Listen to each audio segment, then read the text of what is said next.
नमस्कार, मेरा नाम विनीत त्रिपाठी है और आप नवभारत टाइम्स देख रहे हैं। राजकोट और राजधानी दिल्ली का विवेक विहार, दोनों जगह एक जैसी घटनाएं। आग से जलकर कई जिंदगियां खाक हो गई, मासूम बच्चे जिंदा जल गए। इस हृदय विदारक शब्द को बोलने की क्षमता शायद मुझ में नहीं है, मगर इस पर बात करना भी बेहद जरूरी है। हम लोग आमतौर पर क्या देखते हैं, जब कोई घटना हो जाती है तो उसके बाद सरकार जागती है, प्रशासन कार्रवाई करता है, आनन फानन में गिरफ्तारियां होती हैं। ऐसा लगता है जैसे जंग लगे सिस्टम को किसी ने सालों बाद झकझोरा हो। कुछ दिन चर्चाएं होती हैं, सोशल मीडिया पर ट्रेंड होता है, जिंदाबाद मुर्दाबाद के नारे लगते हैं, सियासी लोग मुद्दा बनाएंगे।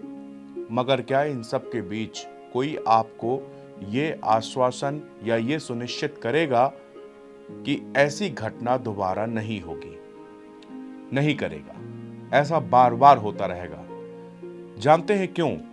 क्योंकि सिस्टम की आंखों में रतौंधी चढ़ गई है। हम सब किसी और चर्चाओं में पड़े हुए हैं, हिंदू मुसलमान कर रहे हैं।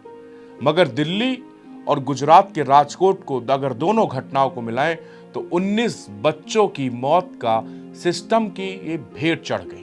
एसी कमरों में बैठकर अफसर कभी फील्ड में जाने की जहमत नहीं उठाते।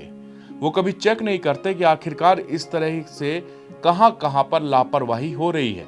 क्या जिस जगह पे हॉस्पिटल बना था उधर होना चाहिए? विवेक विहार का न्यू बेबी केयर अस्पताल 120 गज में बना था। क्या कोई अस्पताल 120 गज में हो सकता है? हाँ, अगर कोई छोटी मोटी क्लिनिक हो तो वो हो सकती है, मगर अस्पताल नहीं बन सकता। लाइसेंस की अवधि समाप्त हो गई थी। ड्यूटी पर जो डॉक्टर था वो नवजात शिशुओं के इलाज के लिए योग्य नहीं था। कोई भी इमरजेंसी एग्जिट गेट नहीं था, जिसको हम लोग आपातकालीन निकास गेट कहते हैं। ये उन कई खामियों में से एक है जो दिल्ली के बेबी केयर अस्पताल में भीषण आग लगने के बाद सामने आई है। इस हृदय विदारक घटना में 7 नवजात शिशुओं की मौत हो गई। टीमों को पता चला कि आग लगने के बाद 2 मंजिला इमारत में रखे ऑक्सीजन के सिलेंडर फट गए, जिससे आसपास की इमारतें भी क्षतिग्रस्त हो गई। अस्पताल के अधिकारियों की ओर से कई खामियां भी सामने आई।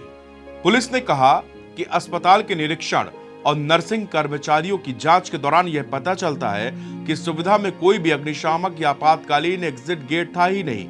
उन्होंने कहा कि दुर्घटना के समय जो डॉक्टर ड्यूटी पर था वह नवजात शिशुओं के इलाज के लिए योग्य ही नहीं था, जिन्हें नवजात शिशु प्रोत्साहन देखभाल की आवश्यकता थी। Bachelor of Ayurvedic medicine and surgery यानी कि BAMS स्नातक डॉक्टर आकाश को गिरफ्तार कर लिया गया है। पुलिस उपायुक्त शाहदरा सुरेंद्र चौधरी ने बताया कि अस्पतालों में ऑक्सीजन सिलेंडर अधिकृत संख्या से अधिक है। उन्होंने कहा कि शुरुआत में हमने लापरवाही का मामला दर्ज किया था, लेकिन जांच के बाद हमने IPC की धारा 304 यानी कि 304 गैर इरादतन हत्या और 308 गैर इरादतन हत्या करने का प्रयास के तहत भी मामला दर्ज किया है। स्वास्थ्य सेवा महानिदेशालय या DGHS द्वारा अस्पताल को जारी लाइसेंस दुर्घटना के लगभग 2 महीने पहले ही यानी कि 31 मार्च को समाप्त हो चुका था। इसके अलावा पुलिस ने बताया कि भले ही लाइसेंस की सुविधा में 5 बिस्तरों की अनुमति दी गई थी, लेकिन आग लगने के समय 12 नवजात शिशु अस्पताल में थे। दुर्घटना की पुलिस जांच से पता चलता है कि अस्पताल की 3 अन्य ब्रांचेस भी हैं, पंजाबी बाग दिल्ली, फरीदाबाद यानी हरियाणा और गुड़गांव में। बाल रोग में doctor of medicine MD doctor Naveen Khichi इन शाखाओं के मालिक हैं। पुलिस ने कहा कि डॉक्टर खिची और उनकी पत्नी डॉक्टर जागृत एक दंत डेंटिस्ट यानी दंत चिकित्सक है। विवेक विहार में ये लोग अपना ये सेंटर चला रहे थे। शनिवार रात से फरार चल रहे इनके मालिक को भी अरेस्ट कर लिया गया है। लेकिन क्या विवेक विहार में इस तरह का ये आखिरी अस्पताल था?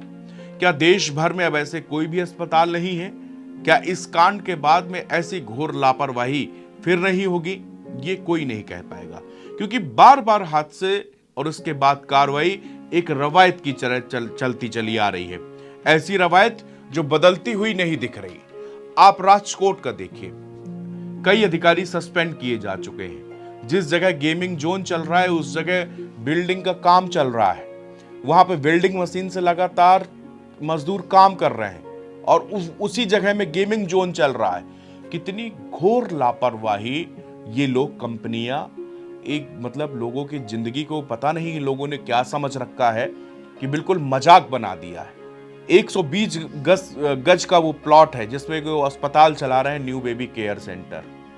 उसमें उनको नहीं पता कि वहां तक 6-6 महीने, 2-2 महीने, किसी तो 17 दिन, 16 दिन के बच्चे तक उसमें भर्ती थे और वो सब जो है उसी आग की चपेट में चल बसे। शायद अगर उस जगह पर आपने प्रॉपर तरीके से इंतजाम किए होते, वहां पर आग से निपटने के लिए सिलेंडर होते, वहां पे पाइपलाइन होती, अगर वहां पे निकासी जो इमरजेंसी एग्जिट होता, तो शायद बच्चों की जान बच सकती थी।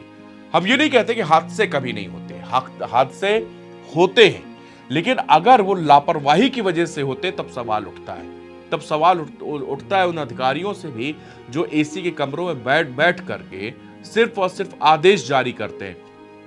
क्या ऐसे अस्पताल दिल्ली के अंदर और नहीं होंगे?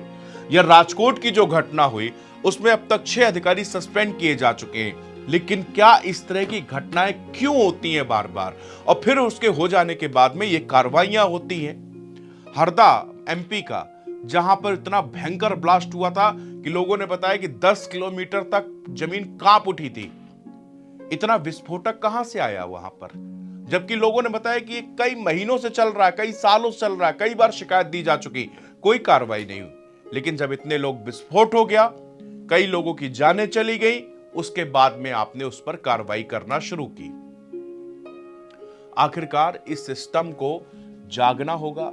ऐसे अधिकारियों को रोड पर निकलें, फील्ड पर निकलें, देखें किस किस तरह के अस्पताल, नर्सिंग होम चल रहे हैं, क्या उनके पास सारे नॉर्म्स जो है वो पूरे कर चुके हैं। अगर नहीं कर चुके तो उनको तुरंत सीज करिए, ताकि इस तरह की लापरवाही, क्योंकि बच्चे, मासूम बच्चे उसमें जल के खत्म हो गए, सोचकर जब वो तस्वीरें हम लोगों ने आंखों में देखी तो यकीन मानिए कि हम लोग, सब लोग एकदम से स्तब्ध रह गए थे, क्योंकि इतने छोटे छोटे मासूम बच्चे सब वहीं के वहीं जलकर खाक हो गए। इसलिए हमारी गुजारिश उन सभी अधिकारियों से, उन सभी पॉलिटिशियंस से भी कि जाके अगर उनके क्षेत्र में ऐसे अस्पताल या ऐसी जोन्स हैं, उनको तुरंत बंद किया जाए, उन पर कठोर कार्रवाई की जाए। जो मालिक है या वो उस जगह पर जो भी अधिकारी जिन्होंने उनको लाइसेंस जारी किया है, उस पर भी जो है कठोर कार्रवाई होनी चाहिए।